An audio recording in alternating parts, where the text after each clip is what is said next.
Hello everyone, welcome back to Technocharts YouTube channel. और आज की वीडियो में मैं ये बताने वाला हूँ कैसे मैंने 90,000 रुपीज़ का प्रॉफिट कमाया इंडियन ओवरसीज बैंक में।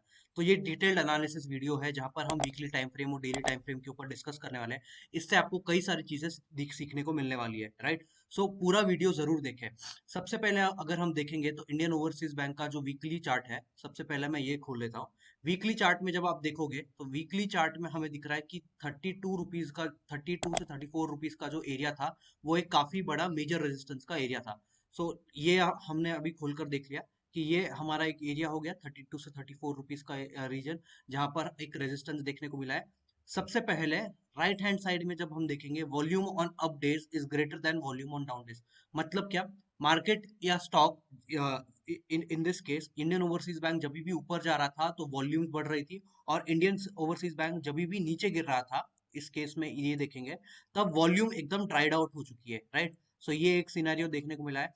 इसके बाद में वीकली टाइम फ्रेम पे जो रिलेटिव स्ट्रेंथ है, रिलेटिव स्ट्रेंथ जो है वीकली टाइम फ्रेम पे, वो ग्रीन हो चुका था इस पीरियड में बेसिकली, राइट। सो इस पीरियड में रिलेटिव स्ट्रेंथ लाइन की जो लाइन थी वो ग्रीन हो चुकी थी, और ये एक हमारा एक 32 से 34 रुपीज का एक मेजर रेजिस्टेंस एरिया था।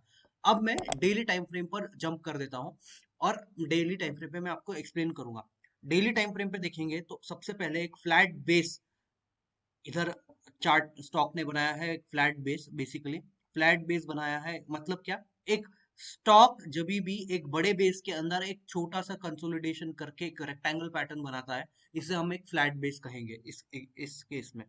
अब हमने देखा कि फ्लैट बेस में मैंने एंट्री की थी अप्रोक्सीमेटली 27.45 रुपीज पे। So first entry was approximately eight 27.45 rupees, और एंट्री करते से ही एक ब्रेकआउट देखने को मिला है हमें नेक्स्ट डे पे ही। ओके, सो ब्रेकआउट पे हाईएस्ट वॉल्यूम आई थी 2023 में। Okay, so this is the highest volume in 2023 in this particular script. Breakout आया, ब्रेकआउट के बाद में वापस से स्टॉक ने ब्रेकआउट पे 21 ईएमए पे रिटेस्ट किया। जो आप जो भी रेड लाइन देख रहे हो, ये है 21 ईएमए की line. This is a very important line to understand the overall trend of a stock. Whenever a stock, let's say एक कोई भी स्टॉक अगर 21 ईएमए के नीचे चला जाता है, तो उसका लॉन्ग टर्म या फिर उसका जो शॉर्ट टर्म ट्रेंड है, बेसिकली जो मोमेंटम है उसका वीक हो जाता है। तो कोई भी स्टॉक को 21 ईएमए के नीचे कभी भी होल्ड नहीं करना चाहिए आपको। सबसे पहला रूल। सेकेंड रूल है कि volume on up days is greater than volume on down days. Third rule, breakout आया, ब्रेकआउट पे फिर से हमने देखा रिटेस्ट आया, रिटेस्ट आया, रिटेस्ट के बाद में फिर से हमें देखने को मिला है कि अच्छा ब्रेकआउट इधर आया है, राइट। इधर जैसे ही ब्रेकआउट आता है, नेक्स्ट डे पे हमने देखा कि Nifty small cap mid cap index 5%, 4.5-5% तक गिर चुके हैं। सो जब पूरा इंडेक्स गिरा था 4.5-5%, तब स्टॉक में भी 7% का फॉल आया था। तो इस केस में मैंने पैनिक नहीं किया, बिल्कुल भी पैनिक नहीं करना है इस केस में। जब तक स्टॉक 21 ईएमए के ऊपर है, तब तक आपको कोई भी पैनिक नहीं कर कुछ भी पैनिक नहीं करना चाहिए। जैसे ही इस रिटेस्ट आता है, इस रिटेस्ट में मैंने और क्वांटिटी ऐड कर ली। ओके, सो और क्वांटिटी ऐड करने के बाद में नेक्स्ट डे इमीडिएटली स्टॉक 5%, फिर वापस से 5%, फिर वापस से 15%, और फाइनली स्टॉक का मूवमेंट जो हम देखेंगे फर्स्ट एंट्री के बाद से, मुझे अप्रोक्सीमेटली 67% का गेन मिला।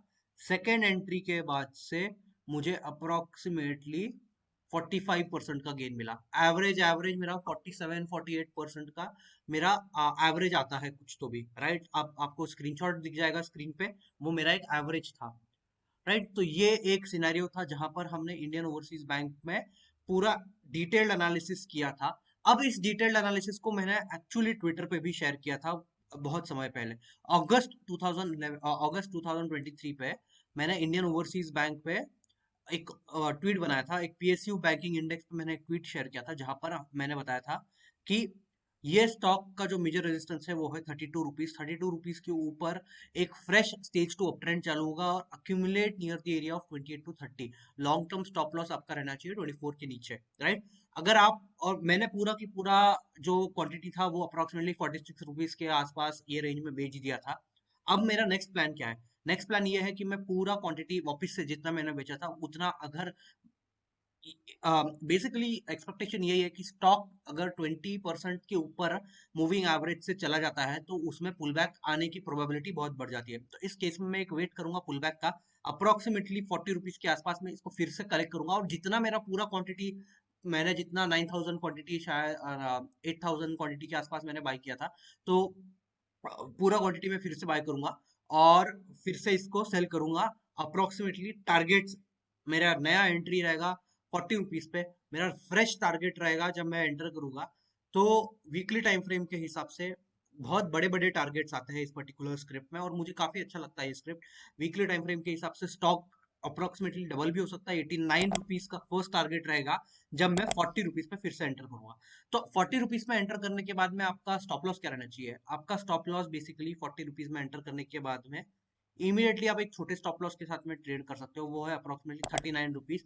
एक वेरी टाइट स्टॉप लॉस रखना है तो। अदरवाइज आपका स्टॉप लॉस, आपकी एंट्री थोड़ी सी नीचे होनी चाहिए अप्रोक्सीमेटली 38 रुपीज के आसपास, और स्टॉप लॉस रहना चाहिए 34 रुपीज के आसपास।